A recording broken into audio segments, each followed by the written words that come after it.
कहानी की शुरुआत होती है बेथ नाम की एक लड़की से, जो चाइना से अपने घर वापस जा रही होती है। एक दिन पहले बेथ शिकागो के होटल में अपने एक्स बॉयफ्रेंड के साथ रात गुजारती है। अगले दिन वो एयरपोर्ट आती है और वहाँ के कैफे एरिया में बैठ जाती है। तभी उसके एक्स बॉयफ्रेंड का कॉल आ जाता है। उससे बात करते हुए बेथ खांसने लगती है। उसका बॉयफ्रेंड पूछता है, क्या तुम ठीक हो? बेथ कहती है, हाँ मैं ठीक हूँ। तभी बेथ के फ्लाइट की अनाउंसमेंट होती है। बेथ अपने खाने पीने का बिल कार्ड से पे करती है और वहाँ से निकल जाती है। वहीं ये दिखाते हैं कि चाइना और अमेरिका में और अलग अलग शहरों में सब अजीब तरह से बीमार होने लगते हैं। उन्हें एक अलग तरह की बीमारी होती है। दूसरी तरफ ये दिखाते हैं कि बेथ की तबीयत बहुत खराब हो चुकी है। वो बेहोश हो जाती है। बेथ के हस्बैंड माइक उसे हॉस्पिटल ले जाते हैं और हॉस्पिटल ले जाने के कुछ ही देर बाद उसकी मृत्यु हो जाती है। उसके हस्बैंड को कुछ समझ नहीं आता कि उसकी मृत्यु क्यों हुई, और जब वो घर आते हैं तो वो देखते हैं कि उसका स्टेपसन, जो कि अभी बहुत छोटा होता है, उसकी भी मृत्यु हो चुकी है, बिल्कुल उसी तरह जैसी उसकी मौत बेथ की हुई थी। वहीं न्यूज में हम देखते हैं कि कोई नई बीमारी आई है। यूएस के सीडीसी डिपार्टमेंट के डॉक्टर को हम इस बीमारी के बारे में बात करते हुए देखते हैं। डॉक्टर मीस को शहर जाना पड़ता है ताकि इस बीमारी को वो रोके। कुछ घंटों के बाद वो इस शहर में पहुंच जाती है। वो वहाँ मिच से मिलती है और वो बेथ के बारे में पूछती है कि वो हांगकांग क्या करने गई थी और वो शिकागो में क्यों रुकी। माइक को शक होता है कि शायद बेथ अपने एक्स बॉयफ्रेंड से मिलने गई थी और उसे चीट कर रही थी। फिर माइक का ब्लड टेस्ट किया जाता है। इसमें कोई इन्फेक्शन नहीं मिलता क्योंकि माइक का इम्यून सिस्टम बहुत स्ट्रॉन्ग था। माइक की पहली वाइफ से उसकी एक 16 साल की बेटी थी जिसका नाम जॉरी है। वो अपने डैड से मिलने आती है। माइक को टेंशन होती है कि जॉरी इस शहर में आई है, वो जानलेवा इन्फेक्शन हो सकता है, इसीलिए अपनी बेटी को लेकर वो अपने घर चला जाता है। अचानक ही ये वायरस फैल गया है। इसे देखकर होमलैंड सिक्योरिटी के लोग डॉक्टर मीस से मिलने आते हैं। उन्हें लगता है कि ये डिजीज एक एयर वेपन है जो जानबूझकर रिलीज किया गया है बड़े बड़े देश को टारगेट करने के लिए, और कोई इंटरनेशनल टेररिस्ट ऑर्गेनाइजेशन इसमें इन्वॉल्व है। डॉक्टर मीस कहती है ये बीमारी छूने से फैल रही है। वो ये बताती है कि कई बार लोग इन्फेक्टेड होते हैं पर वो बिल्कुल नॉर्मल लग रहे होते हैं, और जब तक उसकी बीमारी बाहर आती है वो कई और लोगों को इन्फेक्टेड कर चुके होते हैं, और अगर हम लकी हुए तो 72 घंटों में हमें इसके बारे में पता लग जाएगा क्योंकि लैब में टेस्ट हो रहे होते हैं। उसके बाद डॉक्टर मीस हांगकांग ट्रैवल करती है ताकि वो जान सके कि बेथ कहाँ गई थी और किस चीज़ के जरिए ये वायरस फैला है। इसी रिसर्च के दौरान पता चलता है कि ये वायरस सुअर और चमगादड़ के जेनेटिक मटेरियल से बना है।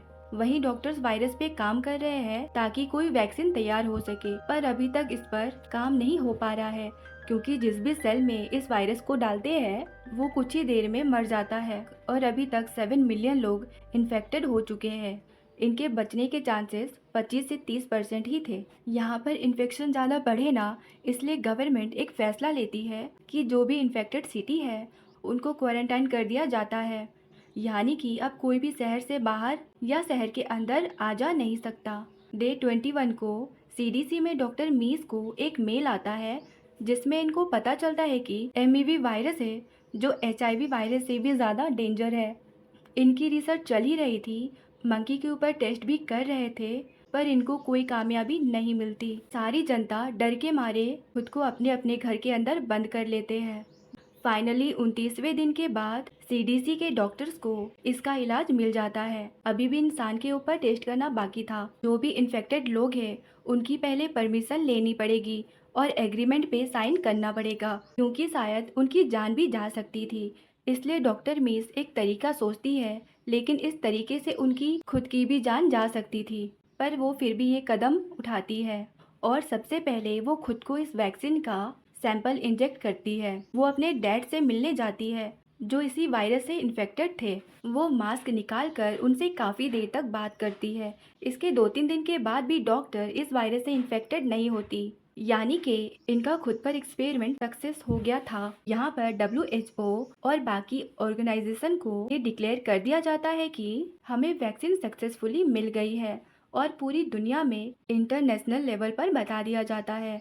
वैक्सीन तैयार करने में काफ़ी टाइम लग जाता है क्योंकि इन्फेक्टेड लोग बहुत सारे होते हैं।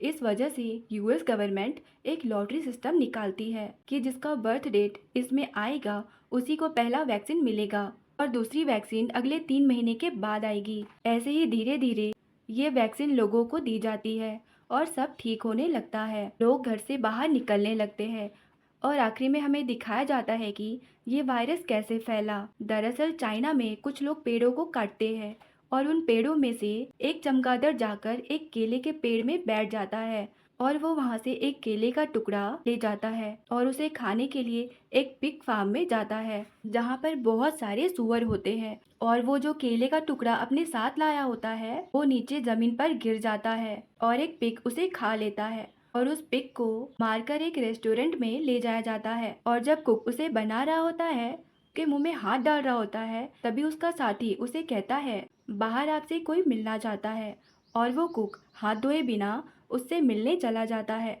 और बाहर बेथ होती है जो उससे मिलना चाहती है। बेथ उससे हाथ मिलाती है, उसके साथ फोटो खिंचवाती है और इसी तरह ये इन्फेक्शन बेथ के शरीर में चला जाता है। बेथ ये पहली इंसान होती है जिसके शरीर में पिग और बेथ का वायरस गया था। वही रेस्टोरेंट में भी पिग को काफी लोग खाकर इन्फेक्टेड हो चुके थे, पर अब इसका वैक्सीन आ चुका है और सब ठीक हो चुका है। इसी के साथ ये फिल्म यहाँ खत्म होती है।